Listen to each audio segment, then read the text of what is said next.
Bien, amigas, amigos, seguimos con más. Son las 8:03 de la mañana. A esta hora conversamos con Cristian Farías Vega, él es geofísico, y con él hemos querido consultarlo porque queremos hablar acerca de lo que ha sido este fuerte sismo registrado en Haití. No es la primera vez que Haití pues, es objeto de una acción de la naturaleza de esta magnitud. Y por supuesto hay una alta preocupación porque es una población muy vulnerable la que vive en este país, que está saliendo, bueno, prácticamente no sale de una. Cristian, buen día, ¿cómo estás? Hola, bueno, buen día. Bien acá, allá, ¿cómo está todo? Bueno, hermano, bien, gracias a Dios. Cristian, por supuesto, es usual que haya terremotos en el mundo, por supuesto. Pero ¿qué pasa? ¿Por qué Haití, que comparte la misma isla que República Dominicana, sufre mayor embate de la naturaleza que la propia Dominicana, y se están compartiendo el mismo territorio? ¿Hay alguna explicación física al respecto? De hecho, la dijiste tú en la entrada. No es física, es social.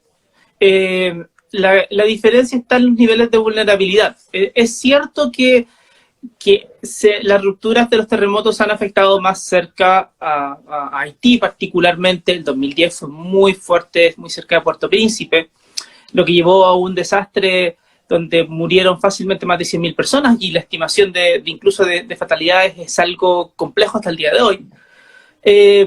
Y que llevó un proceso largo de reconstrucción que todavía no se completa, es decir, porque tienes un nivel de vulnerabilidad muy alto en la zona. Y por tanto, cuando ocurre lo de este fin de semana, te encuentras en otro lugar más hacia el oeste, así que la zona más afectada está más hacia el oeste de Puerto Príncipe, alejándose un poco de República Dominicana.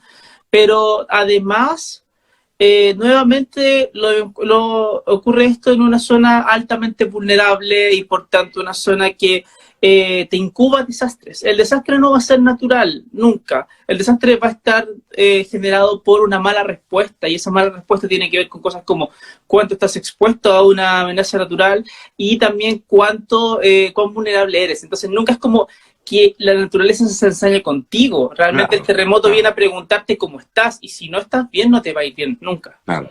O sea, por ejemplo, luego de la experiencia que vivió Haití en el año 2010, han pasado 11 años de esa terrible experiencia. Tú dices que incluso más de 100.000 muertos, pero cifras extraoficiales hablan de hasta de 300.000 muertos durante ese terrible terremoto. En 11 años, o sea, no ha habido ni siquiera una directriz en ese país como para decir, mira, no se construyen más edificaciones de este tipo, hay que seguir ciertas y determinadas instrucciones, porque efectivamente hay un problema social. Claro, lo que ocurre es que es fácil decir necesitamos hacer cierta cosa, el tema es cómo lo vas a ejecutar. Ha habido muchos grandes expertos que han estado trabajando justamente en la zona, estudiando mejor cómo son los terremotos, cuáles son los potenciales escenarios, y de ahí han salido directrices de cómo deberías construir, porque al final del día, como se dice, el terremoto no es el que mata a una persona, es la construcción que está mal hecha la que lo hace. Entonces esas directrices han aparecido, pero luego para ejecutarlo necesitas una buena inversión. Y Haití ha tenido problemas socioeconómicos muy potentes hace ya harto tiempo. Entonces ocurre que probablemente no está en la lista de prioridades el poder hacer eso, porque hay otras cosas que son mucho más urgentes y que los tienen en problemas hasta el día de hoy todavía.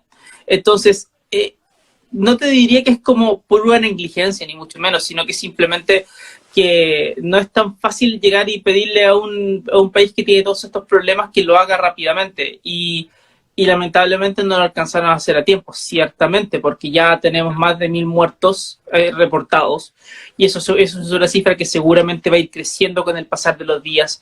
Tenemos nuevamente casas que se derrumbaron, tenemos nuevamente zonas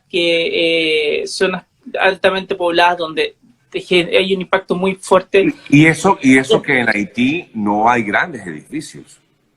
Claro, eso que en Haití no hay grandes edificios, pero te habla también de una nula preparación al respecto de este tipo de eventos. Ahora, también como siempre, esto tiene que ver un poco con la experiencia que te ha pasado, es decir, cuántos terremotos has tenido para atrás como para que le tomes el peso a que esto es un problema, y obviamente a la contingencia misma social que tienes en cierto momento, que te hace decir si es que acaso lo que estás previendo es algo que está en tu lista de prioridades como gobierno o como Estado. Y eso lamentablemente ha desaparecido en Haití. Ahora, se inició un proceso de búsqueda y rescate. ¿Cómo ves esto? ¿Es factible que logren, bueno, ojalá, yo creo que también ahí la mano de Dios debe estar metida para ver si se logran rescatar personas con vida? Pero he visto las imágenes y prácticamente es como que sí, quedó todo como que aplastado en muchas de las pequeñas construcciones que hay. ¿Es factible? No sé, ¿qué piensas al respecto, Cristian? O sea, obviamente lo que va a terminar pasando es que mientras más cuerpos se encuentren, lo que vas a terminar es incrementando el conteo de fallecidos que vas a encontrar. Eso es lo lógico. Pasa en Haití, pasa en cualquier lugar que le toca un terremoto así, que no está preparado. Pero sí se sabe que se ha visto en varios lugares que a veces se encuentran casos bastante emblemáticos de personas que logran sobrevivir un tiempo bajo escombros, pero la verdad es que ante imágenes así de terribles, ante un impacto así de grande, es difícil. Este terremoto en particular de 7.2 fue de mayor magnitud que el registrado en 2010, que fue de 7 puntos.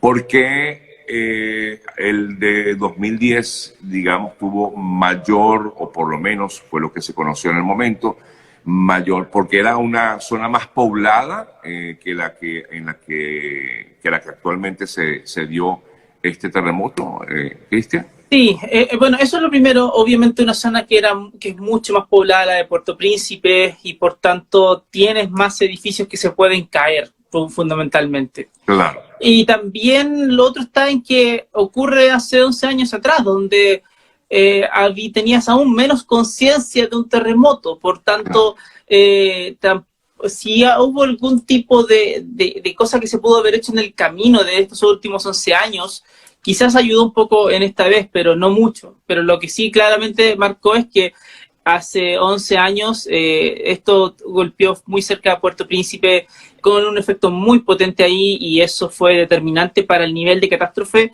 que se generó en una zona muy, pero muy vulnerable en esa época, y que lo sigue siendo, por cierto. Hay terremotos más fuertes, como los que se registran constantemente en Japón, Chile, entre otras naciones. Estas naciones sí están preparadas para enfrentar este tipo de acciones de la naturaleza, ¿no?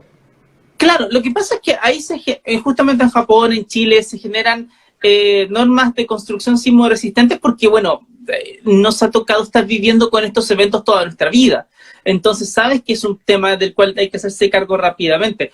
Japón tuvo el terremoto de Tohoku del 2011 y muchos más atrás. En Chile tuvimos el terremoto de 1960, que fue el más grande que se ha registrado, el del 2010, y hay una historia muy grande para atrás. Y por lo tanto, eso lo convierte absolutamente en un país donde vas construyendo en función de esta experiencia, y por eso también estamos más preparados que otros lugares para este tipo de eventos. Así es, así es. Bueno, te agradezco muchísimo, Efraín, por habernos permitido conversar contigo en la mañana de hoy, conocer un poco más, perdón, Cristian, de poder conocer un poco más lo que significa un terremoto de esta magnitud. Ojalá pues naciones como Haití pues vean esto como, no solamente Haití, porque yo creo que, a ver, te pregunto, aparte de Chile, que es uno de los países que más recibe los embates de los movimientos sísmicos, las naciones latinoamericanas están preparadas para enfrentar un hecho como este. Quizás México, que también ha vivido muchos movimientos, muchos temblores, pero ¿hay algún país latinoamericano que esté preparado para un terremoto? No todos, no todos. Es que ¿sabes lo que ocurre? En lo fundamental es la exposición, en lo fundamental es la vulnerabilidad. El terremoto va a ocurrir igual, pero si hablas con la gente en Lima, te van a decir de que que hay una parte de Lima que ha crecido mucho, donde hay muchas personas que han construido sin consideración alguna por algún tipo de terremoto que pueda ocurrir, y que cuando venga el gran terremoto de Lima que se espera, eso va a ser un desastre porque estás incubándolo desde ya. Entonces, eso ocurre ahí. Hay lugares y hay otros lugares de la subducción en Sudamérica donde también va a pasar. O sea, es complejo, obvio, pero en Latinoamérica tenemos problemas de este tipo que nos hacen ser muy vulnerables frente a estos eventos, absolutamente. Así es, así es.